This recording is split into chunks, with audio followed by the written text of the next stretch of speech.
चलिए अब बात करते हैं सबसे इम्पोर्टेंट चीज की, जो लोग आपसे पूछेंगे वहां पर। जो क्वेश्चन निकल के आते हैं या जो चीज आपको बेसिक पता होना बहुत जरूरी है। अगर वो आपको नहीं पता तो लोगों को लगेगा कि आपको कुछ पता ही नहीं। ठीक है, तो बहुत अनप्रोफेशनल लगेगा। तो इसलिए डिस्कस करते हैं इनको। पहला, बोनस। बोनस क्या होता है, रोल ओवर क्या होता है?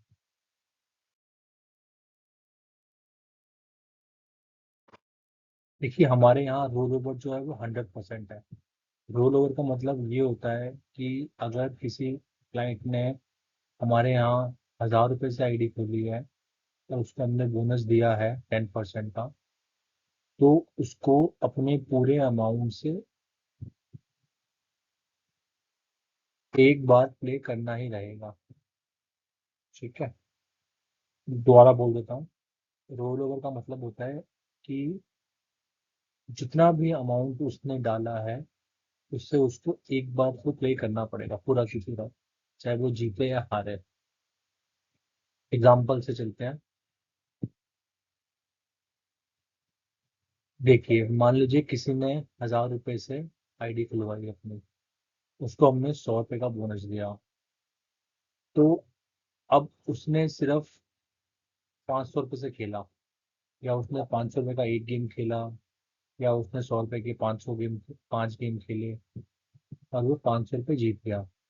अब अगर वो चाहेगा कि मैं 500 रुपये निकाल लूँ, या मैं 100 रुपये निकाल लूँ, या मैं 200 रुपये निकाल लूँ, तो वो नहीं निकाल पाएगा। वो नहीं निकाल पाएगा।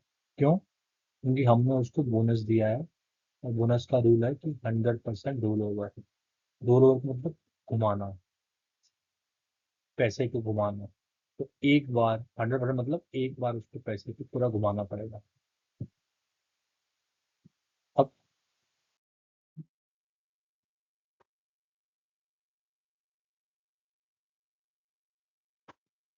मान लीजिए 1,000 रुपये उसने जमा किए, 100 रुपये हमने बोनस दिया।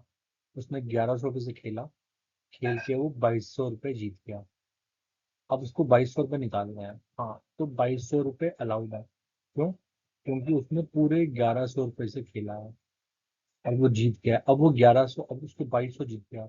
2,200 में से चाहे वो 200 निकाले, चाहे वो 2,000 निकाले, या 100 निकाले, जितना भी चाहे वो निकाल सकता है, क्योंकि उसने एक बार तो पूरा 1,100 रुपये से खेल लिया है। अब मान लीजिए कोई क्लाइंट होता है जो बहुत ही होशियार क्लाइंट्स होते हैं, ठीक है, जो बहुत प्रोफेशनल होते हैं, वो कहते हैं हमें बोनस नहीं चाहिए, हमें बस अच्छी सर्विस चाहिए, हमारा विड्रॉल टाइम पे हो जाना चाहिए। जिसको हम रोल ओवर बोनस नहीं देते, उसके पैसे पे भी हमारा कोई अधिकार नहीं है। तो मान लीजिए वो 1,100 रुपये से खेला, ठीक है, उसने 1,100 रुपये जमा किए, वो जीत के 2,200 होगा। तो वो 500 भी निकाल सकता है, वो 2,200 भी निकाल सकता है। और मैं कहता हूँ उसने मान लीजिए 1,000 रुपये ही जमा किया, और वो 1,000 रुपये में सिर्फ 100 रुपये का खेला। ठीक है, और 100 रुपये में खेल के वो 100 रुपये का हार गया। अब उसके 900 बचे। अब उसका मन किया कि जी मुझे आगे नहीं खेलना है, मुझे सारे पैसे वापस कर दो। तो उसके सारे पैसे वापस हो जाएंगे, क्योंकि उसने हमसे बोनस नहीं लिया। ये बहुत इंपॉर्टेंट चीज़ है, इसका ध्यान रखिएगा।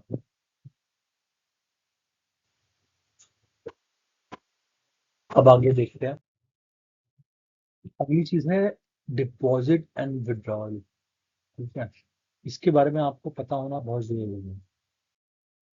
अब डिपॉजिट हम कैसे लेते हैं? मैं हम पहले क्लाइंट अगर कोई इंटरेस्टेड होता है, तो हम उसको बोलते हैं कि जी ये हमारा बैंक अकाउंट है, इसमें आप पैसे जमा करके खुद ही हमें स्क्रीनशॉट भेज दो, हम चेक कर लेंगे। उसके बाद आपकी आईडी या तो न्यू आईडी बना देंगे, या आपकी पहले वाली आईडी में ही पैसे डाल देंगे। तो क्लाइंट क्या करता है, हमें स्क्रीनशॉट भेजता है। हम स्क्रीनशॉट को हमारी टीम जो है वहां बैठ के चेक करती है, इसमें यूटीआर नंबर चेक करती है। ठीक है, और अपना बैंक अकाउंट का स्टेटमेंट चेक करती है। अगर सेम यूटीआर नंबर का हमें बैंक स्टेटमेंट में मिल जाते हैं पैसे, तो हम उसकी आईडी में ऐड कर देते हैं, क्योंकि आजकल लोग क्या करते हैं, फोटोशॉप करके भी स्क्रीनशॉट भेज देते हैं। अब मान लीजिए 4 लोगों ने एक साथ हमें 500 का स्क्रीनशॉट भेज दिया, तो हमें कैसे पता चलेगा कि किसके किसके आए हैं और किसके नहीं आए हैं? तो हम यूटीआर नंबर से चेक करते हैं। जिसका यूटीआर जो होगा, मान लीजिए किसी को 500 का है, किसी का 1000 का है। ठीक है, 1000 वाला बोल रहा है कि मैंने 500 दिए थे, 500 वाला बोल रहा है मैंने 1000 दिए थे। तो यूटीआर नंबर से चेक करता है कि किसने पैसे भेजे और किसने नहीं भेजे। तो हम बैंक डिटेल देते हैं, क्लाइंट हमें स्क्रीनशॉट देता है, हम यूटीआर नंबर चेक करते हैं, अपने बैंक स्टेटमेंट में चेक करते हैं पैसे आए नहीं आए। उसके बाद पैसे क्लाइंट की आईडी में आ जाते हैं। ओके। आगे अब विड्रॉल कैसे होता है? भाई सबसे बड़ी बात है, इंसान खेलता क्यों है? पैसे कमाने के लिए। अब पैसे मान लीजिए वो जीत भी गया, अगर उसको नहीं मिले पैसे, तो क्या फायदा उसको खेलने का? तो जो सबसे ज्यादा लोग डरे हुए होते हैं इस चीज से होता है, जी हमारा विड्रॉवल होगा नहीं होगा। ठीक है, और विड्रॉल होगा तो कैसे होगा? एक्चुअली विड्रॉल के भी अलग ग्रुप बना हुआ है, क्लाइंट ग्रुप में बात करता है, और फिर भी वो आपसे कभी कभार बोल देगा कि मैडम मेरा विड्रॉल का है। तो विड्रॉल होता कैसे है? विड्रॉल टीम को मैसेज करेगा, विड्रॉल टीम उसको एक फॉर्म भेजेगी। ऑनलाइन फॉर्म ही होता है, उसमें क्लाइंट को अपना आईडी नंबर लिखना होता है कि वो उसका आईडी नंबर क्या है ना। हर क्लाइंट का अलग आईडी होता है। उसमें इतना अमाउंट, मान लीजिए उसके अकाउंट में 2000 रुपये पड़े हैं आईडी में, तो चाहिए नहीं मुझे सिर्फ 500 निकालने हैं, तो लिख के देगा तो 500 निकालने हैं। अब उसको यूपीआई चाहिए या बैंक में ट्रांसफर चाहिए, वो तो बताएगा, फॉर्म पे लिख के देगा, यूपीआई आईडी लिख के देगा या बैंक डिटेल लिख के देगा। क्या वही क्लाइंट लिख के देगा, और क्लाइंट अपने नंबर से मैसेज करेगा विड्रॉल टीम को।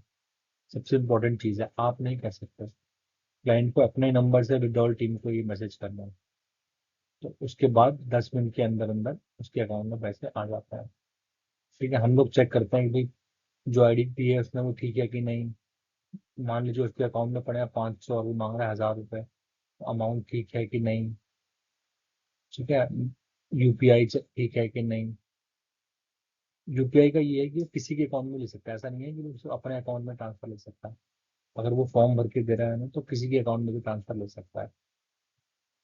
तो ये विड्रॉल बड़ा इंपॉर्टेंट चीज़ है। लोग आपसे ये पूछेंगे जी हमारा विड्रॉल टाइम पे होगा नहीं होगा, तो हम सबको बोल के चलते हैं कि जी 10 मिनट के अंदर विड्रॉल हो जाता है।